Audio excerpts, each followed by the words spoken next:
வணக்கம் மக்களே, நீங்கள் நம்ம பார்க்க போகிறது அடிஷனில் வந்து ஒரு ஈஸியான மெத்தட் அடிஷன். ஓகேங்களா? இந்த மாதிரி உங்கள் பசங்க நீங்கள் சொல்லி கொடுத்தீங்கன்னா ரொம்ப ஈஸியாக இருக்கும், சிம்பிளாக இருக்கும். ஓகேங்களா? இது வந்து கேரி மெத்தட்னு சொல்லுவாங்க. ஓகேங்களா? நான் சொல்கிறது மட்டும் நல்லா வச்சுக்கோங்க.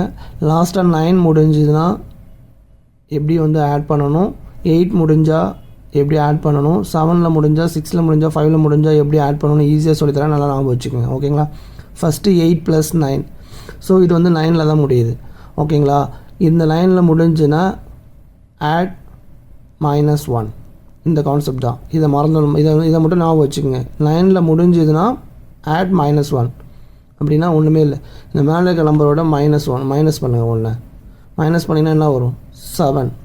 மைனஸ் பண்ணதுக்கப்புறம் இந்த 1 வந்து கேரி ஃபார்வர்ட் பண்ணணும். இந்த சைடு பண்ணிங்கன்னா இங்கே 1 தான் இருக்கும். அந்த 1 அப்படியே இறக்கிடுங்க. 17. ஓகேங்களா? 8 + 9 17. இந்த மெத்தட் சொல்லிக் கொடுங்க, ரொம்ப ஈஸியாக இருக்கும். இப்போ இதை பாருங்கள், 67 + 29. இங்கே வந்து 9ல் இந்த டிஜிட் தான் நீங்கள் பார்க்கணும். இங்கே 9ல் முடியுது. 9ல் முடிஞ்சு என்ன சொன்னேன்? -1. ஓகேங்களா?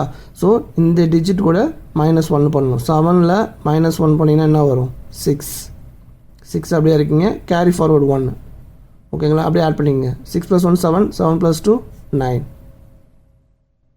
ஸோ 96 தான். இது ரெண்டுத்தையும் ஆட் பண்ணிங்கன்னா 96 கிடைக்கும்.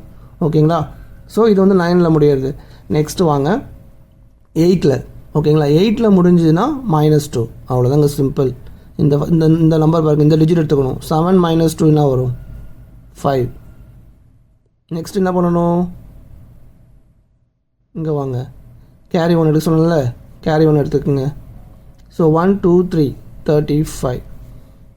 35 கிடச்சிருமா? அவ்வளோதான், முடிஞ்சிச்சு. இதுவே வந்து இங்கே 7ல் முடிஞ்சால், இல்லை இங்கே 6ல் முடிஞ்சால், இங்கே 5ல் முடிஞ்சால் என்னென்னா, 7ல் முடிஞ்சால் -3 பண்ணணும். இந்த ஃபஸ்ட் டிஜிட்டை வந்து இங்கே 7ல் முடிஞ்சுன்னா இதுலேருந்து -3. இதே 6ல் முடிஞ்சுன்னா -4. 5ல் முடிஞ்சுன்னா -5. நெக்ஸ்ட்டு கேரி 1 இங்கே வந்துடணும். ஓகேங்களா? அதை அப்படியே ஆட் பண்ணி நீங்கள் போட்டுடலாம். ஓகேங்களா? ஸோ இந்த மாதிரி அடிஷன் வந்து உங்கள் பசங்க சொல்லிக் கொடுங்க, ரொம்ப சிம்பிளாக இருக்கும். அவங்களும் பசங்களும் குழந்தைங்களும் ரொம்ப இன்ட்ரெஸ்ட் எடுத்து கற்றுப்பாங்க. ஓகேங்களா? ஸோ இந்த மாதிரி வந்து சப்ராக்ஷன் எப்படி பண்ணுறது நெக்ஸ்ட் வீடியோவில் சொல்கிறேன். இந்த வீடியோ உங்களுக்கு பிடிச்சிருந்தா லைக் பண்ணுங்கள், கமெண்ட் பண்ணுங்கள், மறக்காமல் உங்கள் ஃப்ரெண்ட்ஸ்க்கெலாம் ஷேர் பண்ணுங்கள். நன்றி மக்களே.